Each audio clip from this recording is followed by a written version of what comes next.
سراجا وهاجا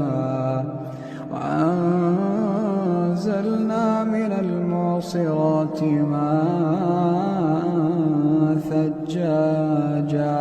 لنخرج به حبا ونباتا وجنات ألفافا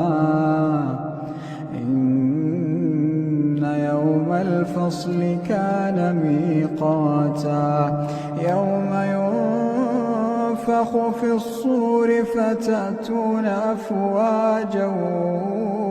وفتحت السماء فكانت